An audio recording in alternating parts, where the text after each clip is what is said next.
in about 30 seconds. En 30 segundos. I'd say 2 and 2.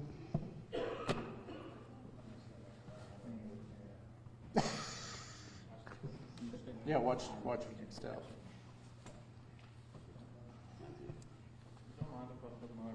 No, go ahead. My plan of having notes in front of me is just totally out the window at this point. All right, y'all go. Okay.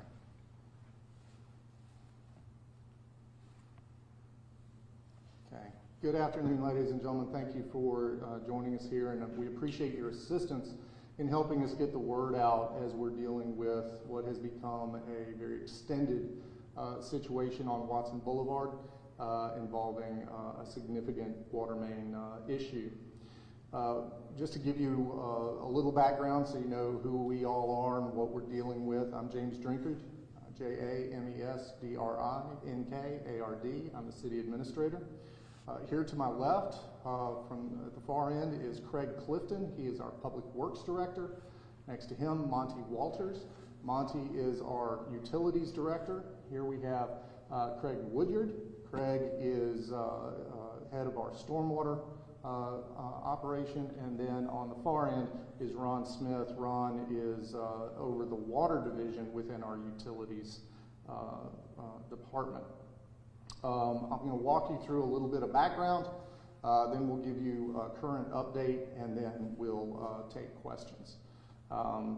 So the situation that we're dealing with, we are approximately 48 hours in now, and that is not anything that we expected. We thought we were dealing with a relatively typical water leak. The situation began approximately 1:30 on Tuesday with the report of essentially a pothole in a lane on Watson Boulevard. Our stormwater division went out to take a look at that and discovered that we had something much more significant. We had a sinkhole developing.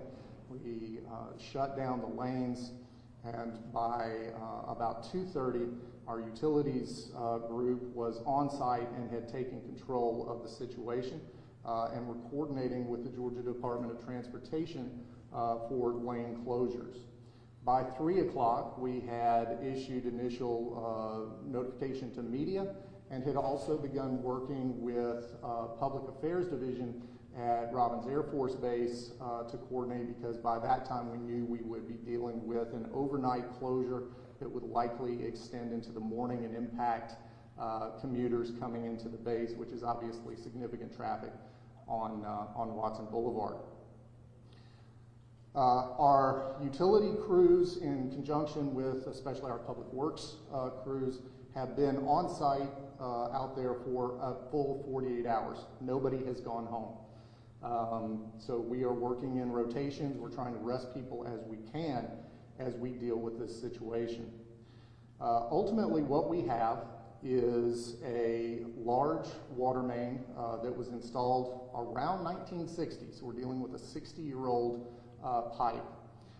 Since that time, Watson Boulevard has been expanded, and so the pipe ended up today about 30 feet below ground with a box culvert on top of it that was installed by the state as part of the expansion of Watson Boulevard.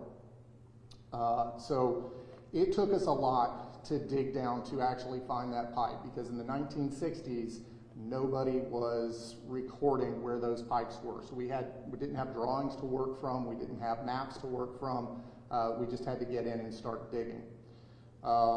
As you start thinking about putting people in the ground to do this work, and you've got them 30 feet down, we obviously had to reinforce the hole that we had to dig so that we could ensure the safety of our workers. That delayed some things as we were waiting for some forms to reinforce the sides. We have had a series of complications, and that has significantly extended this situation. That began with the identification of a large natural gas force main that is located in close proximity to the water line. That means that we cannot put large equipment on top of it. So we're having to dig from the roadway down and have to do some handwork as well. We've also dealt with situations such as the inability to get concrete delivered on the site initially due to just inavailability of concrete from the concrete suppliers, mainly because their drivers, who are all CDL drivers, had reached their maximum driving time and had to be rested. So initially we were hearing we would not get concrete until Friday. But that would mainly impact the road repair. Our belief last night was that we would be turning water back on this morning to at least the majority of our customers by about 8:30. And around that time we did in fact turn water on, at which point we discovered another issue. That was up pipe and it was forcing the water back. So we had to turn everything back off, and our initial plan for how we were going to resolve the issue is no longer viable. As a result, the repairs that are underway now have us anticipating that water restoration should be about 8 o'clock tonight. We currently have somewhere in the neighborhood of 700 customers potentially impacted. Of that, about 350 are residential customers. That has been our primary concern. Obviously, we have customers out there who have been without water service for 48 hours, and that is a significant concern. So that has been our total focus to this point, is getting that water restored. Recognizing, however, that we may have some individuals who are homebound in that area and maybe running short of bottled water and other options, we are putting some things in place. We will release later today, if it begins to look like we will not hit that 8 o'clock time frame for restoring water, we will be releasing a number that homebound residents who are impacted by this water service interruption can call, and we will deliver bottled water to them.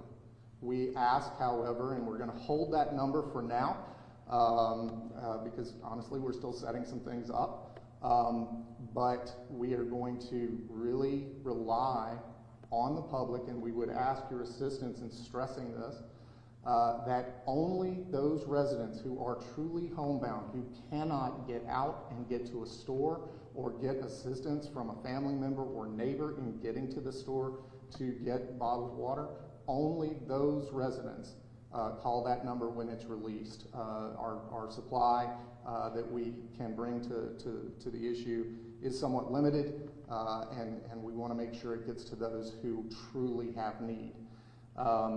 So that is our current situation, and at this point we'll be glad to take any questions. Mr. Drinker, one question that I have is, you mentioned the pipes on Watson Boulevard that are over 60 years old. Is that a concern with other big roads in this area, such as Russell Parkway, things like that, or is it just specifically on Watson Boulevard? So, like a lot of cities throughout the state and the nation, we do have aging infrastructure. 60 years old for metal pipe is not necessarily a concern. We believe that some of what we're dealing with is a complication dealing with the box culvert and some other things, putting additional pressure on that section of pipe. But let's be honest, anytime you're running a water sewer system, you're going to have breaks, you're going to have leaks. It's just part of running those systems, and we have to respond to them. But we aren't over concerned about having infrastructure that we believe is at risk. We believe that for the most part, we are dealing with the usual wear and tear and operation of a water sewer system. Yes, ma'am. So you were saying that there were 350 customers residential affected. Can you speak on how many businesses are going to be affected? So when we look at it, and it's not something that we can tell we have exactly X number of customers impacted at this time. It's a little different than an electrical utility. we have potentially up to 700 within the geographic area that we believe is impacted. About 350 of those are residential, so the balance, let's say it's 300, would be business interests or other types of customers. So I will go ahead and address a question that you may or may not ask, but it's certainly one that we are getting asked from our residential customers especially. We have already begun taking questions from the public. Will we prorate their water bill? The answer to that is no, we will not, and here's why. There is not water flowing through the water meters serving their residences, right? Without water flowing through the meter does not turn, so it naturally prorates because water is not being used. So the city will not prorate, but it will naturally occur because there is no water flowing through their meter. How 8 o'clock is a good time to think it's going to happen today? We are pretty confident in that 8 o'clock. This, of course, assumes that we don't have another unexpected curveball. We've had a couple. Now, we think that our bad luck on this should have run out. Monty told me he found a lucky penny out there, so we should be good. But we do believe that 8 o'clock is a reasonable expectation at this point. One time the water is, can they drink it or they have to boil it? Great question. So once water service is restored, there will not be a need for residents or businesses to boil water.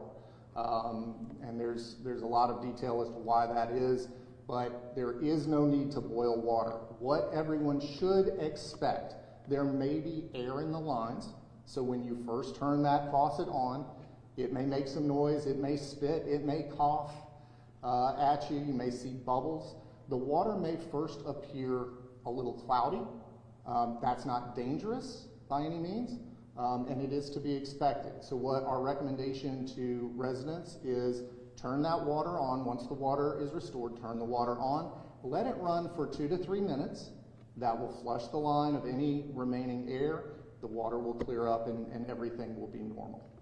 Just to clarify, I know you said that 700-ish people are having service interruptions.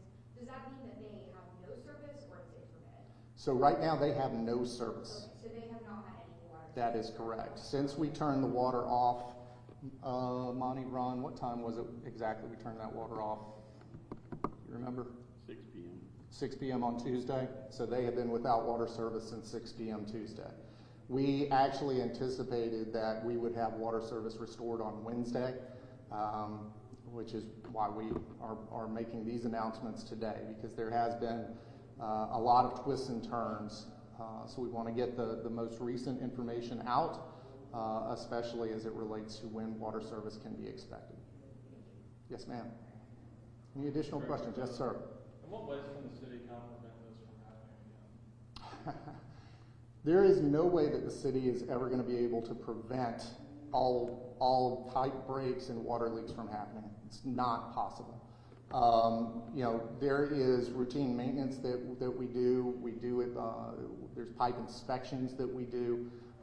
We'll be looking and always will be looking for ways that we can improve those programs.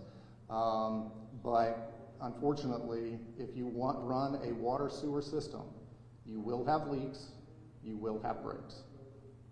Where can we expect an update? Will this be on Facebook? Will it be sent by email to us? Like, where can people expect to see an update of some sort? Perfect question. So please watch the city's social media as well as our website for updates, but we will also be issuing updates via media releases. So Ms. Mandy Stella, our PIO, will be keeping you updated as well. And we'll provide you, if we get close to that time and we aren't confident in that 8 o'clock restoration of service, we will then also provide you with that number and ask that you help us get that information out as well. Any additional questions? Yes, sir. I know you said that y'all been working around the clock, nobody has been home. What are the safety steps? Are y'all concerned about safety from overworked people making mistakes? Sure. So we're always concerned about safety. We have been doing what we can to rest individuals, to cycle them, and I'm gonna ask Monty to step up. He and Ron are actually the ones on scene, and they can speak better to exactly what they're doing to ensure the safety of our employees. Monty? So we have normal work days and we have normal on-call people. So as the day went on, we brought the on-call people in, and they took over and worked all night. As the new people come in the next morning, they'd rested from the day before they took over, and we relieved most of them. Some of them wanted to stay. They wanted to be a part of it. They wanted to get the experience. We got a lot of new employees, and they see it as a challenge and a learning experience for them, and we do too. So we let them stay to the point, if we start seeing them maybe falling asleep or being tired or whatever, we send them home then. So most of them that stayed, it was voluntary. They wanted the experience, they wanted to learn, they wanted to be a part of helping us fix it. But a lot of them we sent home because they'll be on call, not just for water, but we have sewer and gas calls too. So we have to keep that group fresh for other calls too, which we still have, not just this issue, but we have other ones. So we have to try to stay staffed. But with the help of Public Works and Stormwater. If Stormwater wouldn't have found this when they did, someone called in, somebody could have died. You know, that cave-in under there, you could have parked 3 or 4 cars in it. So that was all underground, underwater, coming out in the ditch, 30 foot below the road, and they found it. So they got us involved, so it's pretty cool. Additional questions?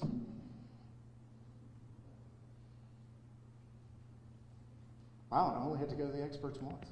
Yes. You Yes. have anybody that can talk about like the work they've been doing, like once they found it, like just if they had to go The very specific information on it? Ron? The initial break that we located was on a 12-inch cast iron main. Our initial plan was to put a repair clamp on that section without interfering with the flow of water. That's how we had normally done it. But as we dug down 30 feet to uncover it, it happened to be underneath a box culvert and about 4 feet behind the guardrail off Watson Boulevard. We couldn't get it safe enough to put any of our people in there. And once we located that, then we started looking for other opportunities. That's when we shut the water off at 6 p.m. And that's when we came up with the idea of putting valves on both sides of the break, shut the valves off, and bypass that water, because both sides of that water is dual fed. So our water supply will not be affected, and it's just we won't have that area. And then at a later date, we'll redesign that, and then we can initially put it back together. Thanks.